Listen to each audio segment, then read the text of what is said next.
Some games, they're just more than a bunch of moves on a board. They become stories, even legends. And today, we're going to dive into what is arguably the most legendary chess game of all time. Now, think about those words. They're not describing a player's whole career or even their signature style. Nope, all of that, it's for one single game of chess. A casual game played more than 170 years ago. So what on earth happened in that game to give it that kind of reputation? Well, let's find out. Right. So how does a simple, friendly match become this masterpiece? To get that, we've got to go right back to the beginning. Okay, so picture this. It's 1851, London. The world's very first international chess tournament has just wrapped up. The players are all kicking back at this famous chess spot, Simpson's in the Strand. And it's right there, with all the cigar smoke and chatter, that a game kicks off with absolutely nothing at stake. No prize money, no trophy, nothing. And honestly, that's what makes what happened next so incredible. And the two guys playing? You couldn't have written a better matchup. On one side of the board, you've got Adolf Andersen. He's a German math professor, super modest, calm, but also, the best player in the world. And on the other side, Lionel Kieseritzky, a total pro, flamboyant, dramatic. This guy loves risky, wide-open games. So you've got this perfect clash of styles, right? The calm, calculating professor versus the bold, dramatic artist. It was the perfect setup for fireworks. Okay, let's get to the board and see how this thing actually started. Because the opening they played, it wasn't just a series of moves. It was like a mission statement for the entire era of chess they were in, the Romantic era.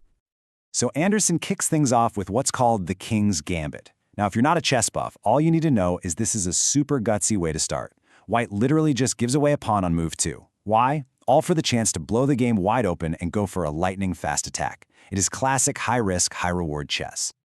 And here we go. You can see the moves right here. Andersen pushes his pawn to f4, offering up to sacrifice. And Kieseritzky? Oh, he is not the kind of player to back down. True to form, he snaps it right up. He takes the gambit. And just like that, only 2 moves in, the board is already on fire. This is gonna be a fight. All right, and this is the moment the game goes from being just a fight to becoming a masterpiece. Because Andersen isn't done sacrificing, not by a long shot. He starts this incredible, unbelievable cascade of sacrifices, just seemingly throwing his pieces into the fire. First up, a bishop. He just gives it away. Now, to almost any other player, this looks like a huge mistake, right?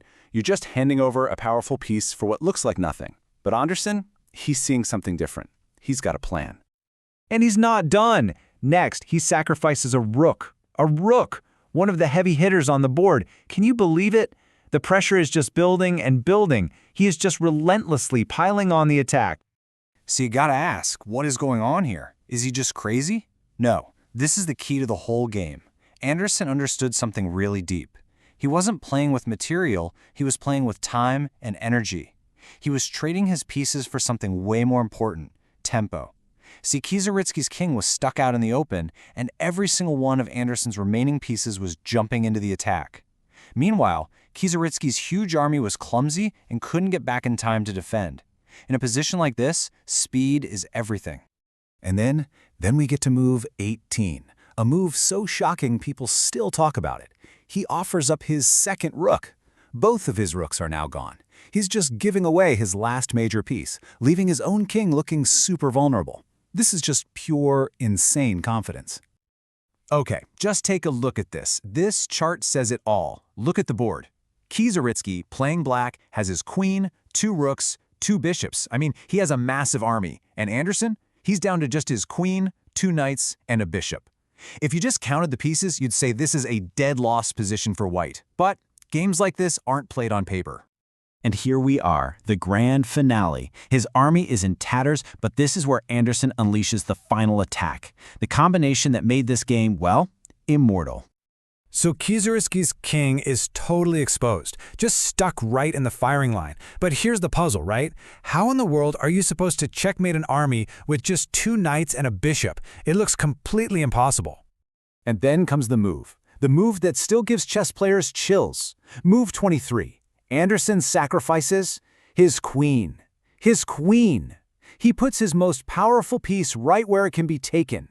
It is the single most brilliant and defiant move you can imagine. So let's just break down what's happening here because it's pure genius.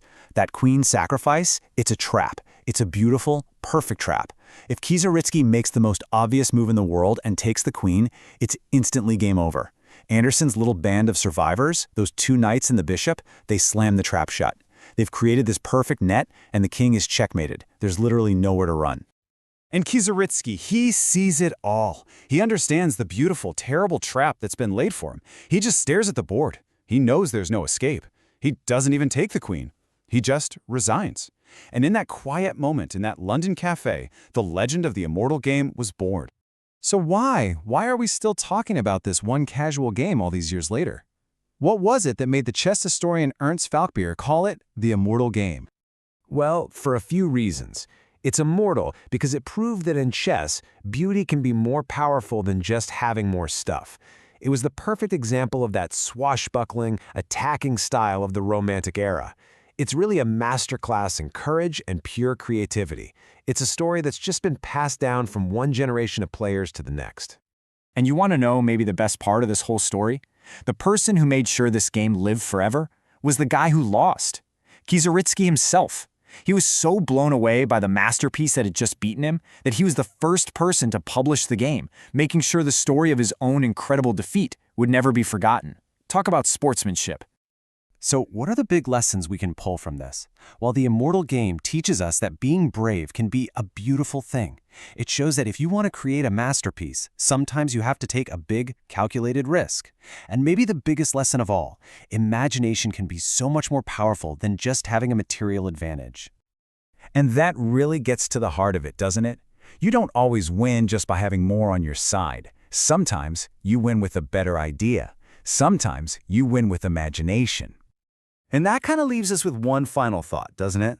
This game isn't just about chess. It really asks a question that applies to all of us. What masterpieces could you create if you weren't afraid to make that first sacrifice?